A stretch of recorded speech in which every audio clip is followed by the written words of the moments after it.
સુરતના અમરોલી વિસ્તારની ઘટના। અમરોલીની પાલિકા સંચાલિત શાળાના આચાર્યની બેદરકારી। એનઓસી લીધા વગર વારંવાર દુબઈ જતા હોવાની વાત। ફરિયાદ મળતા તપાસ શરૂ કરવામાં આવી। શાળાનું કામકાજ છોડીને વ્યાપાર કરતા હોવાની ફરિયાદ। 2023માં 33 વખત દુબઈ પ્રવાસ કર્યો હોવાની માહિતી। અકસ્માતનું બહાનું બતાવી આચાર્ય મેડિકલ લીવ પર ઉતરી ગયા હતા।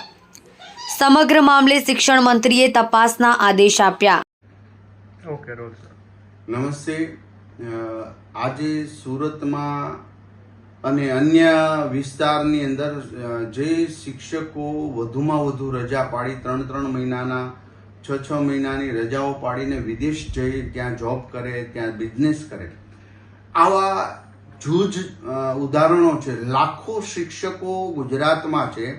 બધા જ લોકો બહુ સરસ રીતે પોતાનું કર્તવ્યને નિભાવી રહ્યા, પણ આખા સુરતની અંદર 2 જ શિક્ષકો આવા મળ્યા છે। એનો મિનિંગ એવો નથી કે દરેક શિક્ષકો આવા છે। આ શિક્ષકને મેં અત્યારે જ સુરતના સંજય જે શિક્ષક છે, દુબઈ બિઝનેસ કરતો હતો અને અહીંયા શાળા રેડી રહેતી હતી।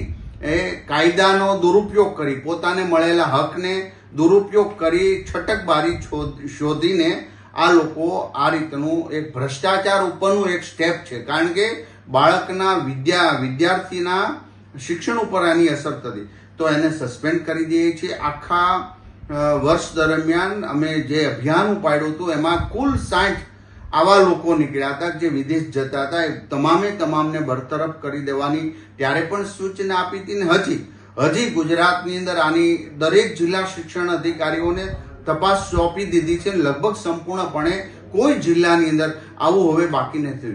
ત્યારે જ્યારે ઘણીવાર એક શિક્ષક ભૂલ કરે તો હજારો શિક્ષકો પર એની અસર નહીં થવી જોઈએ, કારણ કે નાના ગામોમાં આ ગુરુજનો ખૂબ સારી મહેનત કરી રહ્યા છે। એમને પણ હું અભિનંદન આપું છું। અને આવો એકાલ દોકલ જે પોતાના સ્વાર્થ માટે તમામ વસ્તુ નેવે મૂકે છે, ગરીબ બાળકોના શિક્ષણ અને સારામાં સારા પગાર લઈને જો આવું કરતા હોય તો એને માફ કરી ન શકાય। અને જો એને રજાના પગાર લીધા હશે તો અમે એના પાસેથી વસૂલીશું।